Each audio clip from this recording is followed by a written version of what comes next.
भारतीय दंड संहिता के अंतर्गत किन किन अपराधों का उल्लेख कीजिए। विशिष्टतः शरीर की प्रतिरक्षा एवं संपत्ति का प्रतिरक्षा का अधिकार कहाँ तक मृत्यु कारित करने तक का है और उपबंधों सहित वर्णन करें।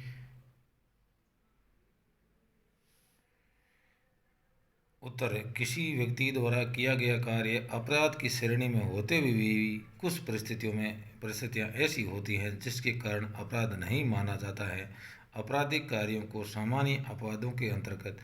भारतीय दंड संहिता की धारा 76 से 105 तक वर्णन किया गया है। धारा 76 विधि द्वारा आबाद होने पर, धारा 77 न्यायाधीश द्वारा न्यायिक कार्य में, धारा 78 न्यायालय के आदेश की अनुसरण में, धारा 79 किसी विधि द्वारा बाध्य मानकर किया गया कार्य, धारा 80 विधिपूर्ण कार्य करने में दुर्घटना, धारा 82 बड़ी हानि को टालने के लिए छोटी हानि, धारा 81 7 वर्ष से कम आयु के बालक द्वारा किया गया अपराध,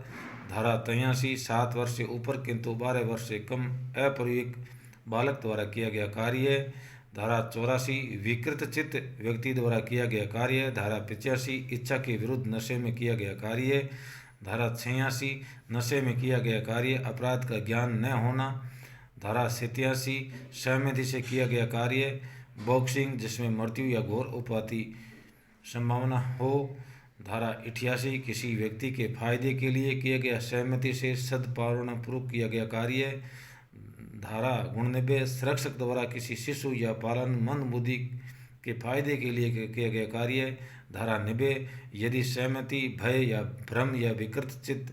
व्यक्ति या शिशु द्वारा दी गई है तो मान्य नहीं होगी, धारा 91 ऐसे कार्य को किया जाना जो कारित अफवानी के बिना ही अपराध हैं, धारा 92 सहमति के बिना किसी व्यक्ति के फायदे के लिए सद्भावनापूर्वक किया गया कार्य अपराध नहीं है, धारा 93 सद्भावना में दी गई सहसूचना, धारा 94 धमकी या भय देकर करवाया गया अपराध नहीं है,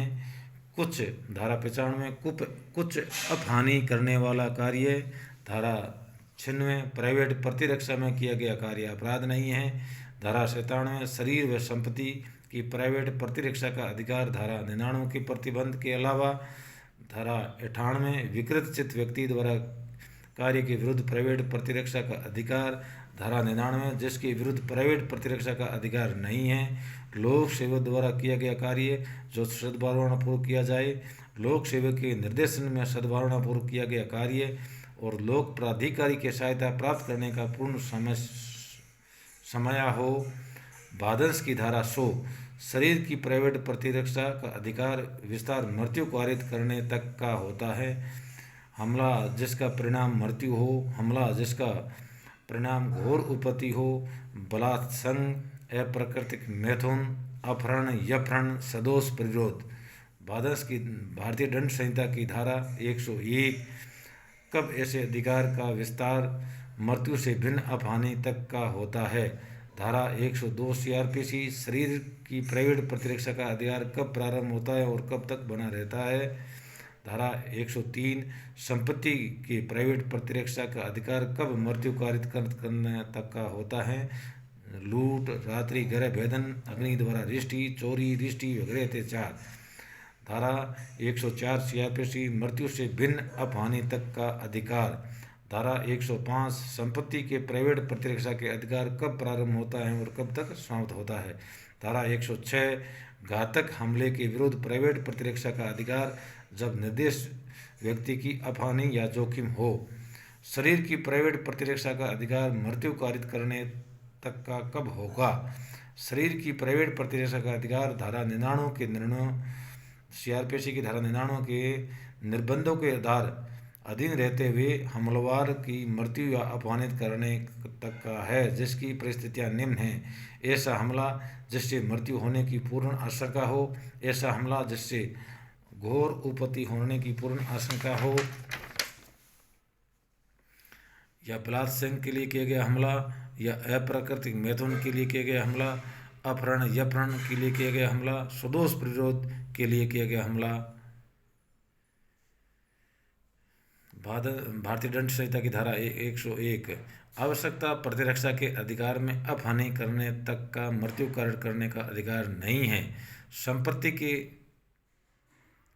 संपत्ति की प्रतिरक्षा का अधिकार कब मृत्युकरण करने तक का है? संपत्ति की प्राइवेट प्रतिरक्षा का अधिकार धारा 99 के वर्णित उपबंधों को ध्यान में रखते हुए स्वयं या किसी अन्य की संपत्ति की प्रतिरक्षा करने के लिए मृत्यु या अपहानि कारित करने तक का अधिकार है, यदि अपराध निम्न प्रकार से किया जाए: लूट,